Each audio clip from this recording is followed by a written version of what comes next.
বাংলাদেশের এনআইডি সার্ভারের সুরক্ষা কবচ ভেদ করে খোদ নির্বাচন কমিশনের কর্মচারীরাই এখন সাধারণ মানুষের তথ্য বিক্রি করে মাসে কোটি কোটি টাকা হাতিয়ে নিচ্ছে। সম্প্রতি সিআইডির অভিযানে বেরিয়ে এসেছে এক হাড়হিম করা তথ্য। মাত্র এক মাসে ৩.৫ লাখেরও বেশি নাগরিকের গোপন তথ্য পাচার করা হয়েছে। আপনি রাতের বেলা নিশ্চিন্তে ঘুমাচ্ছেন, আর ঠিক সেই মুহূর্তে কোনো এক অন্ধকার ঘরে বসে আপনার জাতীয় পরিচয়পত্র বা এনআইডির সমস্ত গোপন তথ্য কেনাবেচা হচ্ছে। আপনার নাম, ঠিকানা, আঙুলের ছাপ সব কিছুই এখন অপরাধীদের হাতের নাগালে। ভাবছেন এটা কোনো সিনেমার গল্প? একদমই না। কিন্তু কিভাবে সরকারি অফিসের ভেতর থেকেই এই বিশাল জালিয়াতি চলছে? কেন আপনার পার্সোনাল ডেটা এখন ব্ল্যাক মার্কেটে পানির দামে বিক্রি হচ্ছে?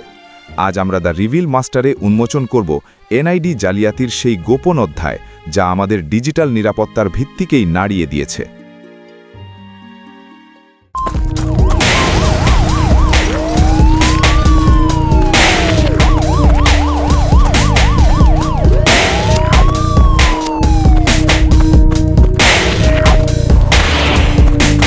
গল্পটা শুরু হয় নির্বাচন কমিশনের ভেতরে থাকা কিছু অসাধু কর্মচারীর মাধ্যমে। সিআইডির হতে গ্রেফতার হওয়া মুন্সিগঞ্জের গজারিয়া উপজেলা নির্বাচন অফিসের সহকারী মোহাম্মদ হাবিবুল্লাহ এবং ডেটা এন্ট্রি অপারেটর আলামিন, এই দুজনই ছিলেন এই চক্রের মূল হোতা। তাদের কাছে ছিল নির্বাচন কমিশনের অত্যন্ত গোপনীয় আইডি এবং পাসওয়ার্ড, যা দিয়ে দেশের যে কোনো নাগরিকের এনআইডি তথ্য যাচাই এবং অ্যাক্সেস করা সম্ভব। সিআইডির ব্রিফিং অনুযায়ী তারা মাত্র ৩০ দিনে ৩,৬৫,৬৮৮টি এনআইডি তথ্য পাচার করেছেন। একবার ভাবুন, প্রতিটি তথ্যের জন্য যদি তারা গড়ে ৩০০ টাকা করে নেয়, তবে মাত্র এক মাসে তারা হাতিয়ে নিয়েছে প্রায় ১১ কোটি টাকা। এই বিশাল অঙ্কের টাকা আমাদের মতো সাধারণ মানুষের তথ্যের বিনিময়ে তারা পকেটে ভরেছে। ৩৯ মিলিয়ন মোবাইল আইডি বা ফেক পাসপোর্টের যে ভয়াবহতা আমরা দেখেছি, এই এনআইডি ডেটা পাচার যেন সেই সব জালিয়াতির মূল উৎস। এখন প্রশ্ন হলো, এই ডেটাগুলো কারা কিনছে এবং কেন? এই গোপন তথ্যের সবচেয়ে বড় ক্রেতা হলো সেই সব জালিয়াত চক্র, যারা ভুয়া পাসপোর্ট, ফেক ব্যাংক অ্যাকাউন্ট বা জাল সিম কার্ড তৈরি করে। আপনার এনআইডি তথ্য হাতে পেলে তারা খুব সহজেই আপনার নামে লোন নিতে পারে বা আপনার পরিচয় ব্যবহার করে কোনো বড় অপরাধ করতে পারে। এমনকি বর্তমানে অনেক অনলাইন জুয়া বা ফিশিং সাইট এই তথ্যগুলো ব্যবহার করে মানুষের ব্যক্তিগত অ্যাকাউন্ট হ্যাক করার চেষ্টা করছে। আলামিন এবং হাবিবুল্লার মতো অসাধু চক্র এই গোপন আইডিগুলো একে অপরের কাছে কয়েক হাজার টাকার বিনিময়ে ভাড়া দিত, আর বিনিময়ে পাচার হতো কয়েক লাখ মানুষের গোপন জীবন। এই ডিজিটাল চুরির ফলে আপনি হয়তো কাল সকালে উঠে দেখবেন আপনার নামে কোনো থানায় মামলা হয়েছে বা আপনার ব্যাংক অ্যাকাউন্ট থেকে টাকা গায়েব হয়ে গেছে, যার বিন্দুমাত্র হদিশ আপনি পাবেন না। মানবিক দৃষ্টিকোণ থেকে দেখলে এটি কেবল তথ্য চুরি নয়, এটি একটি জাতির বিশ্বাসের ওপর চরম আঘাত। আমরা যখন আমাদের বায়োমেট্রিক তথ্য বা আঙুলের ছাপ সরকারের হাতে তুলে দিই, তখন আমরা বিশ্বাস করি যে এগুলো নিরাপদ থাকবে। কিন্তু যখন সেই রক্ষকই ভক্ষক হয়ে দাঁড়ায়, তখন সাধারণ মানুষের আর কোথাও যাওয়ার জায়গা থাকে না।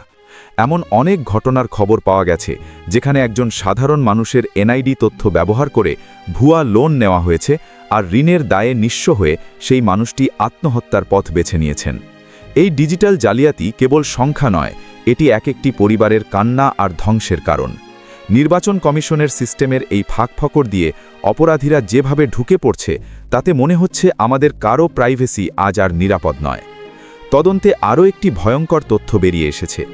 একই ব্যক্তির একাধিক এনআইডি থাকলে সিস্টেম থেকে নোটিফিকেশন আসতে সময় লাগে প্রায় ১ বছর। এই ১ বছরের দীর্ঘ সময়টাই জালিয়াতি চক্রের জন্য আশীর্বাদ হয়ে দাঁড়ায়। তারা এই সময়ের মধ্যে তাদের সমস্ত অপরাধমূলক উদ্দেশ্য সফল করে ফেলে। নির্বাচন কমিশন যদিও অভিযান চালাচ্ছে এবং সুরক্ষা বাড়ানোর দাবি করছে, কিন্তু ভেতরের মানুষের এই নৈতিক স্খলন ঠেকানোর কোনো শক্তিশালী ব্যবস্থা এখনও গড়ে ওঠেনি। ৩৯ মিলিয়ন ফেক মোবাইল আইডি বা ভুয়া ওয়ার্ক পারমিটের কারবারিরা এই এনআইডি ডেটাবেসকেই তাদের শক্তির উৎস হিসেবে ব্যবহার করছে। পরিশেষে বলবো, আমরা যখন ডিজিটাল বাংলাদেশের কথা বলি, তখন আমাদের মনে রাখতে হবে যে নিরাপত্তার অভাব থাকলে এই ডিজিটাল ব্যবস্থা আমাদের জন্য আশীর্বাদ না হয়ে অভিশাপ হয়ে দাঁড়াতে পারে। এনআইডি তথ্য পাচারের এই ঘটনা আমাদের চোখে আঙুল দিয়ে দেখিয়ে দিচ্ছে যে আমাদের ব্যক্তিগত ডেটা এখন কতটা অনিরাপদ। দ্য রিভিল মাস্টার চায় আপনি সচেতন হন।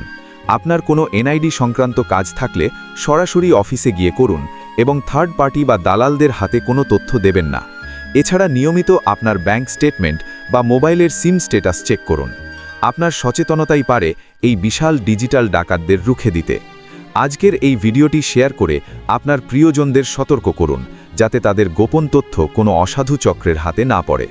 প্রযুক্তির আড়ালে লুকিয়ে থাকা এমন আরও অনেক সত্য জানতে আমাদের সাথেই থাকুন। আপনার মতামত কমেন্টে জানান। ধন্যবাদ।